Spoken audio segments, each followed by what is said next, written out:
नमस्कार मित्रांनो, मी डॉक्टर प्रवीण। आजच्या व्हिडिओमध्ये जर तुम्ही या वस्तू फ्रीजमध्ये ठेवल्या आणि या जर वस्तू खाल्ल्या तर यापासून फायदा होण्याच्या ऐवजी आपल्याला नुकसानच होत असतं। आपल्या शरीरावर वेगवेगळे परिणाम दिसून येतात, तसेच या वस्तू सुद्धा लवकर खराब होत असतात। नक्की या कोणत्या वस्तू आहेत हेच आपण या व्हिडिओमध्ये बघणार आहोत। सगळ्यात पहिली वस्तू आहे आलू। आलू आपल्याला चुकून पण फ्रीजमध्ये नाही ठेवायला पाहिजे। बरेच जण जास्त दिवस टिकून राहतात या कारणामुळे आलू फ्रीजमध्ये ठेवत असतात, परंतु जर आलू फ्रीजमध्ये ठेवले तर हे लवकर खराब होतात। तसेच आलूमध्ये जे स्टार्चचं प्रमाण असतं ते स्टार्चचं प्रमाण ग्लुकोजमध्ये कन्वर्ट होतं आणि हे जर आलू खाल्ले तर तुमच्या शरीरावर वाईट परिणाम होत असतात किंवा विविध आजार होण्याची आपल्याला शक्यता असते। याच कारणामुळे आलू कोणत्याही परिस्थितीमध्ये आपल्याला फ्रीजमध्ये नाही ठेवायला पाहिजे। जर फ्रीजमध्ये ठेवले तर हे लवकर तर खराब होतात, परंतु आपल्या शरीरावर किंवा आरोग्यावर सुद्धा वाईट परिणाम करत असतात। 2 नंबरची वस्तू आहे ड्राय फ्रूट।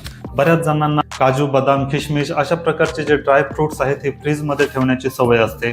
जर हे तुम्ही फ्रीजमध्ये ठेवलं तर फ्रीजमधील दमट वातावरणामुळे यावर बुरशी येण्याचं प्रमाण वाढत असतं। काजू, बदाम लवकर खराब होऊ शकतात। याच कारणामुळे आपल्याला ड्राय फ्रुट्स फ्रीजमध्ये नाही ठेवायला पाहिजे। 3 नंबरची गोष्ट आहे केळी। केळी सुद्धा फ्रीजमध्ये नाही ठेवायला पाहिजे। जर तुम्ही केळी बाहेर ठेवली तर ती जास्त दिवस राहू शकते, परंतु जर केळी फ्रीजमध्ये ठेवली केळी अवघ्या काही तासामध्येच काळी पडल्याचं तुम्हाला दिसून येईल, म्हणजेच लवकर खराब होऊ शकते। याच कारणामुळे केळी सुद्धा आपल्याला फ्रीजमध्ये नाही ठेवायला पाहिजे। 4 नंबरची गोष्ट आहे लसूण। लसूण जवळपास आपण प्रत्येक भाजीमध्ये वापरत असतो। लसूणचे अनेक प्रकारचे फायदे असतात, परंतु जर लसूण आपण फ्रीजमध्ये ठेवला, लसूणमध्ये जे गुणधर्म आहेत ते कमी होत असतात आणि याच कारणामुळे फ्रीजमध्ये जर लसूण ठेवला त्याचा आपल्याला कसल्याही प्रकारचा फायदा होत नाही। म्हणून आपण लसूण सुद्धा फ्रीजमध्ये नाही ठेवायला पाहिजे। आणि 5 नंबरची गोष्ट आहे टरबूज। अनेक जणांना उन्हाळ्यामध्ये थंडगार असं टरबूज खावंसं वाटत असतं, याच कारणामुळे टरबूज चिरून ते फ्रीजमध्ये ठेवत असतात।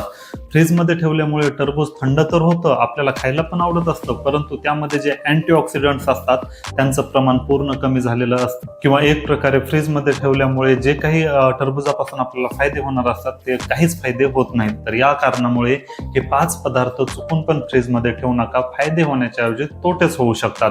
आय होप तुम्हाला हा व्हिडिओ नक्कीच आवडलेला असेल। जर कोणत्या एखाद्या टॉपिकवर व्हिडिओ बघायचा असेल तर कमेंट करून सांगा, लवकरात लवकर त्यावर व्हिडिओ बनवण्याचा प्रयत्न करेल। भेटूया पुढच्या व्हिडिओ।